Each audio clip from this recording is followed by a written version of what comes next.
Hi guys. Today we're going to finish up the notes for this unit and talk about acids.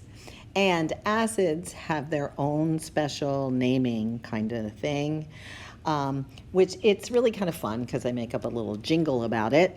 So it could be fun. All right. So look for the part in your notes that talk about acids, and we're going to be able to identify an acid because it will start with a hydrogen.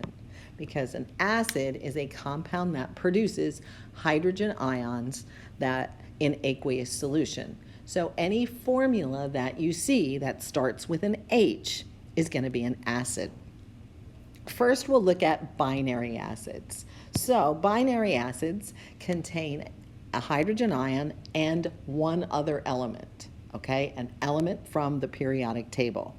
The first word has the prefix hydro to name the hydrogen part of the compound, and the remainder of the first word is going to be the root of the second element plus ic. I'll show you an example and we'll be able to put this together.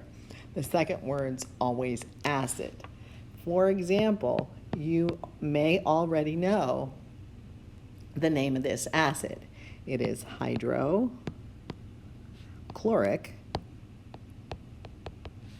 acid.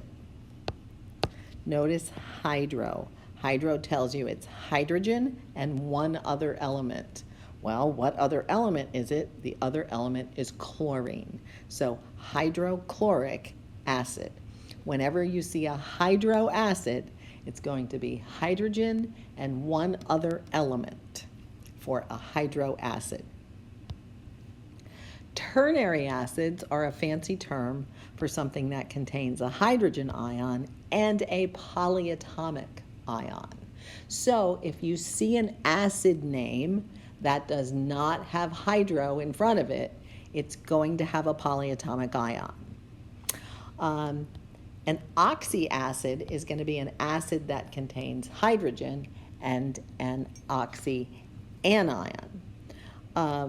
If you look at your list of polyatomic ions on the back of your chemistry cruncher, you're going to notice that a lot of them do contain oxygen. So a lot of those are oxyanions. If we have a polyatomic ion, we're not going to use hydro. Instead, we're going to identify the polyatomic ion present. So if the polyatomic ion ends in ate, we replace the suffix with ic. And if the polyatomic ion ends in ite, replace the suffix with ous, us. And then the second word is always acid. For example, H2SO4. This is the sulfate polyatomic ion. Ates become ics, so this is sulfuric acid. When I look at this name, I notice there's not a hydro. My brain says there must be a polyatomic ion. What polyatomic ion is there? Well, if it's an ic acid, so that's sulfate. So I'll use sulfate for that polyatomic ion. If I had H2SO3, what would I call that? Hopefully you have said sulfurous acid. So ates become ics and ites become us's or ous's. Ates become ics and ites become us's. If you're a TikTok fan, back in the spring, my husband and I made a TikTok video to name and write formulas for acids. And the little jingle is that ates become ics, ites become us's, and binaries become hydro blank ic. Okay? Ates become ics, ites become us's. Binaries hydro ic. There you go. Now, if you're going to write formulas for the acids, we're going back to the crisscross method that we've used for ionic compounds. So hydrogen is always first, and hydrogen will always have a +1 charge. And then we'll just figure out the anion and the appropriate charge. So let's say you had something like hydrosulfuric acid.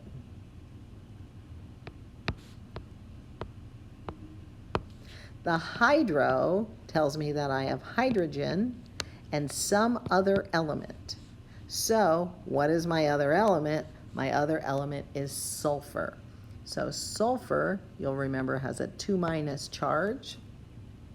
If I crisscross, my formula for hydrosulfuric acid is H2S. Let's say I had phosphoric acid.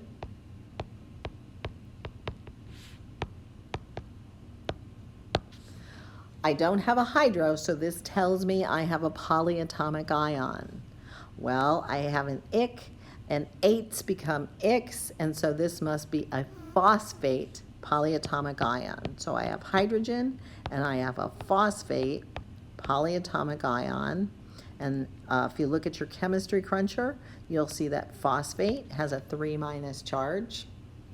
So our formula for phosphoric acid is H3PO4.